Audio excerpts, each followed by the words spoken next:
Welcome to Books in Sum, your go-to for bite-sized book summaries.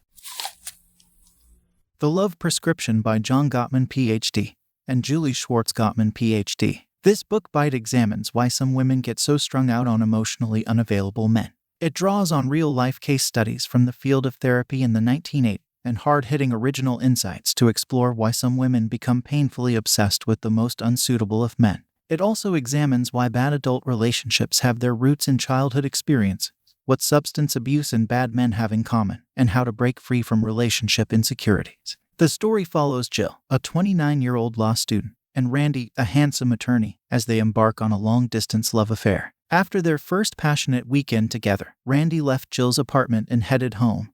But even as he walked through his front door, his phone was ringing. Jill couldn't go one night without telephoning Randy, and before she knew it, she was calling him. This story highlights the dark roots of female insecurity and how we can recover from this most insidious of love sicknesses. Jill, one of the author's many anguished female clients, is a book example of a woman who loves too much. She developed obsessive feelings for a man and then wrongly labeled that obsession as love, allowing her obsession to control her behavior and emotions. She flew the long distance to his place to spend the weekend with him, but he spent the whole time staring at the TV, getting drunk and ignoring her. Children trauma draws women who love too much to emotionally unavailable men, who often share just one seemingly unremarkable trait: they are all emotionally unavailable. This often means that the men who fit the bill are themselves dysfunctional, as many are married to someone else at the time when the obsession starts. Women who love too much often focus their attention on men who are addicts of some kind, finding themselves drawn to alcoholics or drug addicts.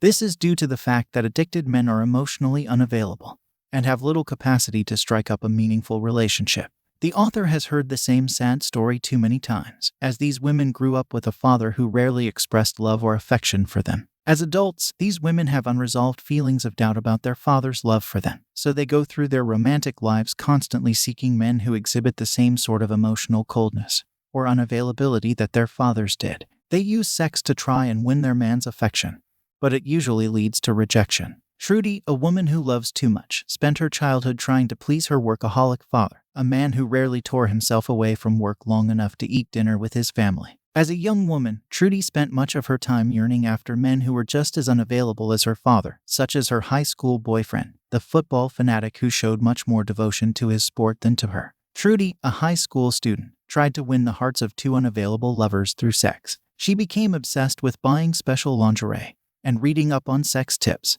and her obsession grew to the point where she was ditching both her friends and her college classes to focus all her energy on their sexual relationship. Her extreme focus on lovemaking was not geared towards sexually gratifying herself, but rather, she felt validated by the men's pleasure. However, her attitude towards sex, this laser-like focus on pleasing the man, was always doomed to fail because sex is no substitute for deeper emotional connection, and her lovers remained emotionally unavailable. Women who love too much are often addicted to more than just unavailable men, and can develop addictions to other substances such as drugs, alcohol, or even sugary foods. These addictions are developed as a coping mechanism to distract themselves, escape from reality, and numb that huge sense of emptiness deep inside. The most important details in this book bite are that for women who love too much, any recovery from their addiction to emotionally unavailable men must also be accompanied by recovery from their addictions. This is because as these women become more dependent on food, drugs, or alcohol, they also feel guilty, ashamed, and full of self-loathing.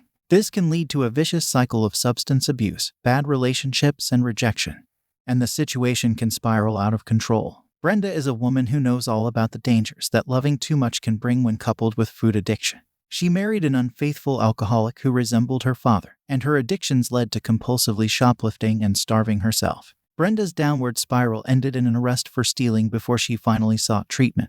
To recover from this disease, getting help and prioritizing recovery is key. Women who get better from the disease of loving too much are not afraid to reach out and ask for help.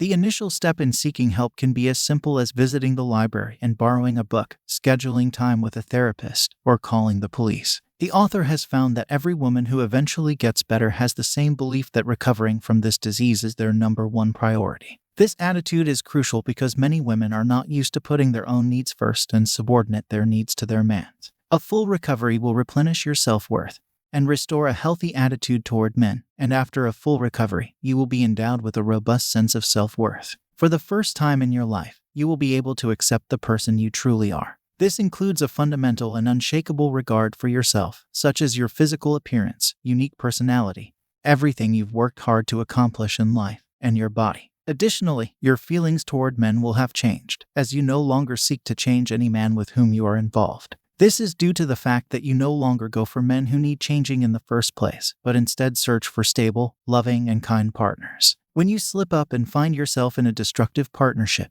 you must take a hard look at it and find the strength to walk away. The key message in these book bites is that it is easy for women with unresolved childhood traumas to repeat the pain of their early life in adulthood. By seeking out relationships with unavailable men, women who love too much become obsessively focused on winning their unattainable love, thereby proving to themselves that they are worthy of the affection denied to them by their parents. Actionable advice is to not bring a traumatic past into the present and to speak up, say what you need for once, and look after yourself as well as everyone else. This will lead to a new life of genuine love, where meaningful connections between men and women are grounded in mutual respect, affection, and companionship. We hope you found this summary helpful in your listening journey. If you're interested in diving deeper into the topic or getting your hands on the whole book, be sure to check the description below where we've included links to the book and other related products that may be useful to you. Don't forget to hit that subscribe button to stay updated on our latest book summaries. And feel free to leave a comment with any suggestions or requests for books you'd like us to cover. Thanks again for tuning in and happy listening.